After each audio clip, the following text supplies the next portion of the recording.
Imposter syndrome is a big issue for entrepreneurs because it can stop you from doing the things that you want to do because you're scared of what someone thinks, or whether you're qualified or not, or whether you are the right person to be doing what you want to do. But in this video, we're going to go over how you can turn it from your biggest weakness to your biggest strength.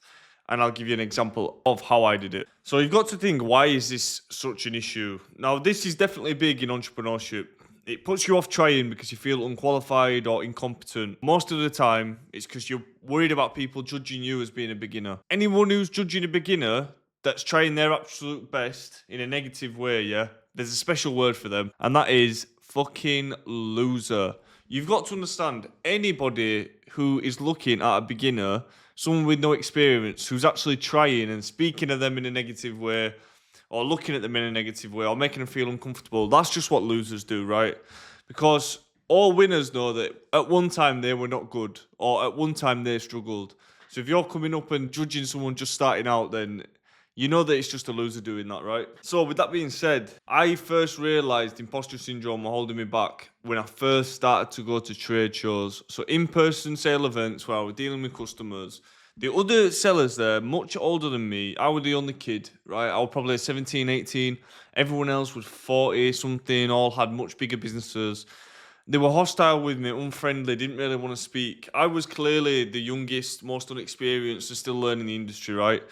And there's two different ways that you can deal with this, and this is what's important, and this is what I'm trying to show you here. So this was my first trade show, yeah? All these shoes, if you know anything about trainers, a lot of these are not good. Yeah, barely any pairs. Sale rubbish items. There's a couple decent ones on there, but my point being, I was very inexperienced at the time. Didn't have a good table, and I did £170 in sales. And then I had to deal with all the other people also sort of making me feel like I didn't deserve to be there or I shouldn't be there. There's two ways that you can deal with this, right? You can either go, never come back again because you're scared of what people think, or be bothered that they won't let you into their little club. Or you can just outperform them at a brand new standard and force them to work at a higher standard. So my sort of attitude was, all right, well, if you're not going to let me into your little club, I'm going to outperform all of you so high that all of you are going to have to change. You're going to respect me. Yeah, you're not going to talk to me like this. I'm going to look where you're not performing and I'm going to outperform you. And I'm going to outperform you that much that you have to adapt and respect me. So every single trade show, I did something new. I added more stuff. I took more stock. I got better stock, card machines, started taking Klarna in person, started doing collabs with big businesses like eBay. I started taking more staff, more pairs, bigger tables. I started taking signs.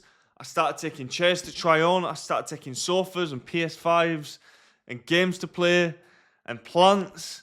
And I just went all out to smoke everyone out of the water, right? And then from doing this, I went from making £170 at my first trade show to only 2 years later making 18k in a single day, which was my biggest record. And all this is because I decided to use that energy of people judging me at my first trade show to then show them in return who is the boss. And this is my point with this.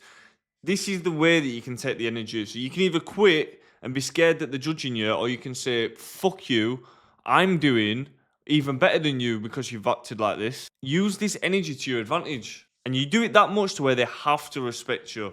You make the levels higher. So you go from complete beginner to absolutely outshining them. Because the problem is with these guys, a lot of attitudes in industries that are untapped, they're relaxed. The guys who are at the top, they're relaxed. They think they can get away with doing nothing because there's nothing else they have to compare to. But when you're a new guy on the block and you come and you start setting levels, well, you can set the levels. All you have to do is try your absolute hardest. That's the only thing that's holding you back. So you've got to understand, you are an imposter.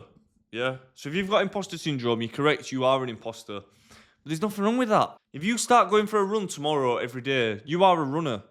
Who's the person that comes along and sets the rules and say, oh, you're qualified as a runner, you're not qualified as a runner?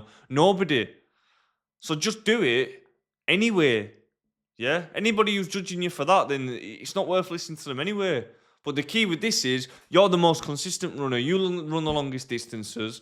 You take the proper nutrition and you outshine the other people that you're competing with. And this is the way that you get around this emotional feeling. So you are an imposter.